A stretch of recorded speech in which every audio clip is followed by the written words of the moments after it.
প্রতিদিন আমরা কথা বলি, হাসি, কাঁদি, সিদ্ধান্ত নিই। কিন্তু কখনো ভেবে দেখেছো এই সব কিছু কে নিয়ন্ত্রণ করে? তোমার মস্তিষ্ক।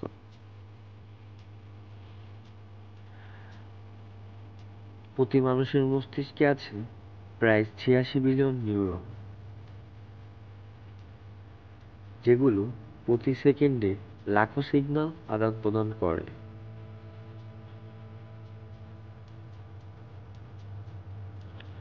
যেগুলো প্রতিদিন তোমার মস্তিষ্কে প্রায় ৭০,০০০ চিন্তার তৈরি করে। একটি কম্পিউটার যত দ্রুত হিসাব করে, আমাদের মস্তিষ্ক তা ১০ গুণ দ্রুত করে দিতে পারে, অথচ আমরা সেটা বুঝতেই পারি না।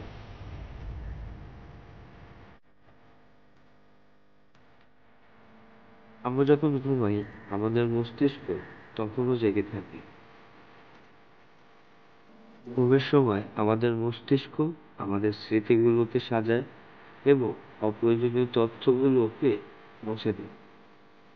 আর স্বপ্নের মাধ্যমে আমাদের আবেগের ভারসাম্য ধরে রাখে।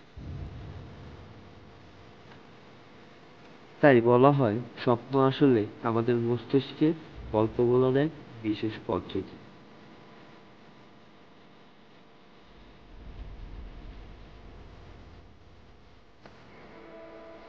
আমাদের মস্তিষ্ক এমন কিছু করতে পারে যা বাস্তবতার সীমা ছাড়িয়ে যায়।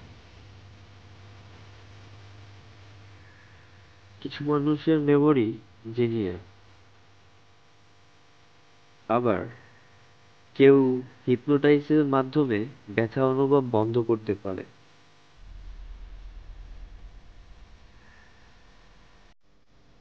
এমনকি কিছু বিজ্ঞানী বলেন মানুষের মস্তিষ্ক এক ধরনের বায়োলজিক্যাল কম্পিউটার,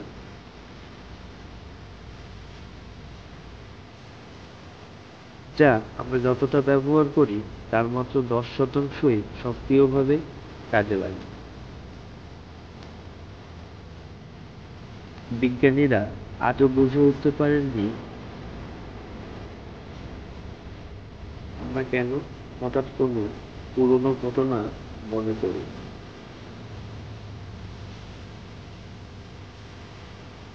বা কেন কিছু মানুষ মরণাপন্ন অবস্থায় জীবন পুনরায় দেখার অভিজ্ঞতা পায়।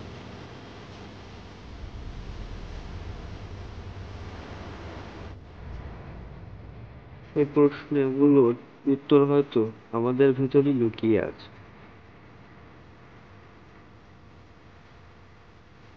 তুমি এখন জানো তোমার মাথার ভিতরে থাকা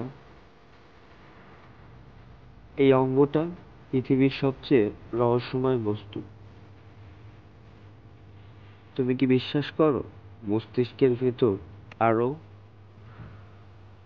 গোপন শক্তি আছে যা আমরা এখনো খুঁজে পাইনি? তোমার কি মনে হয় তুমি তোমার মস্তিষ্কের কত ভাগ ব্যবহার করছো? কমেন্টে তোমার মতামত প্রকাশ করো।